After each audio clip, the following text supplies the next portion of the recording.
hooyo waxay igu tiri hooyo wiilka marna kuma ogolaanay mana ku rabi wiilka walaasha ku keentay ayaa guursanaysa haddii aad ducadeyda rabin oo habaarkayga aad rabtane wiilka rabtid guurso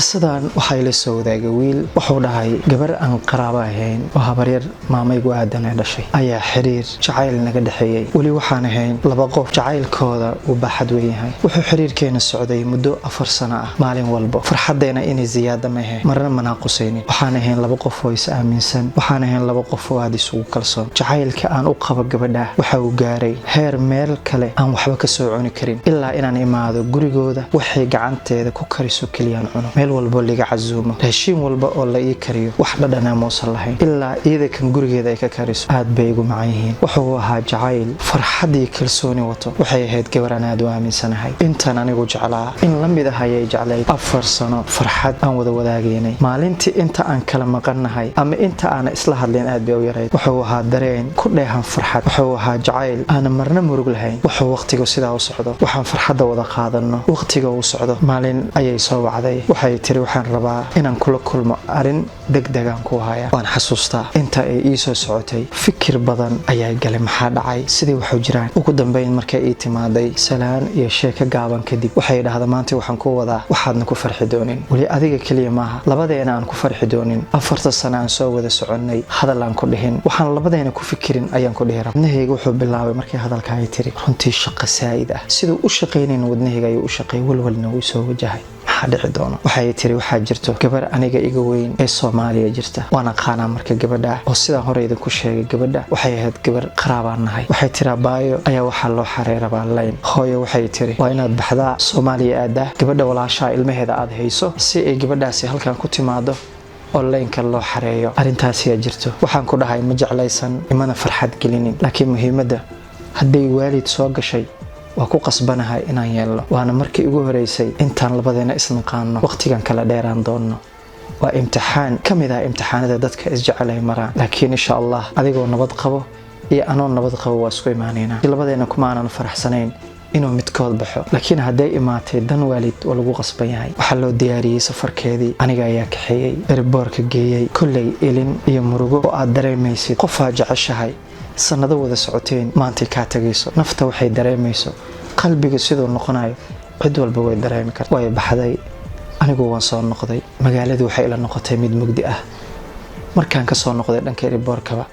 way qofkan dunida ugu jeclaa maanta ma joogno hal magaalo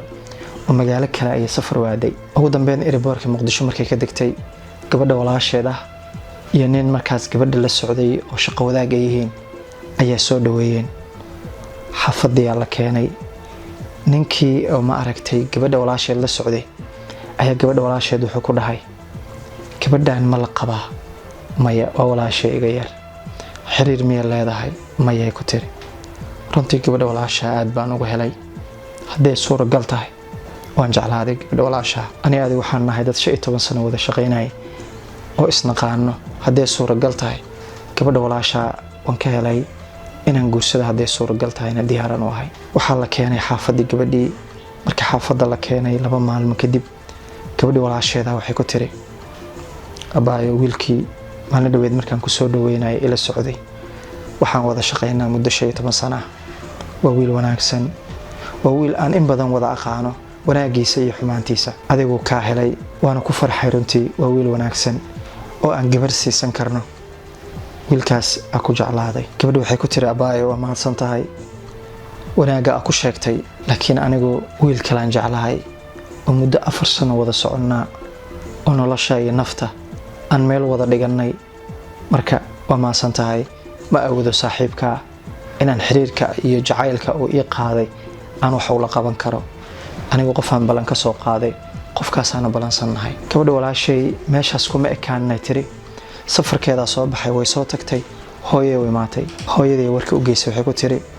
wiilan isnaqaano ayaa gabadha walaashay jeclaaday laakiin iyada weydiiday waxay tiri wiilan la socdaa hooyadu waxay tiri dhima laha intaas aniga xalin doono wuxuu yiri waxaan wada sheekeysanno anigoo Kenya jooga iyadoo Soomaaliya joogo ee aan baranay in telefoon kaliya aan ka wada sheekeysanno aan is arki karin sida awlan isku arki jirnay aan meel isugu imaan jirnay aan u wada sheekeysan jirnay ma dhacayso telefoon kaliya ku soo aruurnay wuxuu waqtigu socdo markii dambe anigu reerkayga ayaa culays soo saaray waxay dhaheen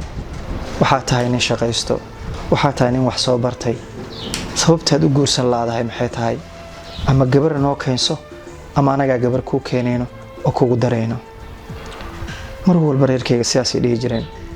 waxaan waxay gabadhii waxaan ku dhahay aniga muddaan wada soconnaa goormaad ka imaanaysaa Soomaaliya waxay tiri walaashay boosaskeeda way xareysay goor dhow way imaanaysaa markay imaato horaan ka imaanaya okay haddii aad imaato haddii aan ka waran guurkeena ka wada hadalno oo aan isguursanno si aan mar kale ku kala fogaanin maanta haddaan mar hore isguursan lahayn maanta kale ma aan fogaan lahayn adoo reer leh cidaada kuma dhihi lahayn kaale meel hebel aad say mar dambe u dhicin haddii aan isguursanno ka waran waxay tiri ereyga aan ka sugayay wuxuu ahaa goorman isguursanayna waana ku faraxsanahay markaan imaado waxaan la wadaagi doonaa hooyo kadibna waxaan u sheegi doonaa aabbo oo dhowlay joogo waayaan ku dhahay waxay ahayd farxad waxaan dareemay dareen aan nolosheeda dareemin waayo gabadhan jecelahay ayaan ku heshiinay inaan isguursanno waxay ahayd nolosheeda dhabta ah ugu dambeyn gabadhii waxay timaaday Nairobi dib ugu soo noqotay hooyadeedii la wadaagtay waxay ku tiri hooyo hebel ayaan muddo 4 sano wada soconnay oo aan ku ballanay inaan isguursanno hooyo waxaan rabaa wiilkaas inaan isguursanno qofka ugu horeeyo aan la wadaagano waa adiga kadib waxaan rabaa marka adiga ku sheego inaan aabbo u sheego ilan waxay tiri hooyaday walaasheeya war kale u keento wax kale ku qufulan hooyo waxay igu tiri hooyo wiilka marna kuma ogolaanayo mana ku rabi wiilka walaasha ku keentay ayaa guursanaysaa haddii aad ducadeyda rabin oo habaarkayga aad rabtane wiilka rabtid guurso hooyo maya waa taqaana hebel oo waxaad u tahay waalid waan jeclahay 4 sano wada soconnay hooyo jaceylkayga iyo farxadeyda xagiisa jirtaa aniguna waxay tiri ducadeyda ayaa wiilka la jirto oo wiilka walaasha 15 sano la shaqeynay ayaan u baahanahay hooyo haddii wiilka shaqeeyo hooyo wiilkan buu shaqeystaa hooyo nina taqaanid shaqadiisa in noloshiisa taqaanid waa nin cusub kuma wadani maya anigu ducadeyda hadaa rabto waxaan u baahanahay wiilka gabadha waxa soo food saaray mudug aad u culus gabadha anigu waxba iima sheegin waxa aroosaya marka gabadha abtigeeda way soo wacday waxay tiri abtiya aroosayo waxaan rabaa inaan adiga gaarigaaga qaadano arooska sagootinno sidaas ula soo waayaan ku dhahay galabti baawrkaygan dhaqday diyaarsaday way timaaday gabadha markay ii timaaday way ugu soo booday waxaan ku dhahay maxaa kugu dhacay waxa dhibaa u jiro anigu diyaar waxaan inaan arooska abti ka qayb qaadano waan ogahay tiri laakiin waxa jiro culays aniga haysto oo aan ku sheegin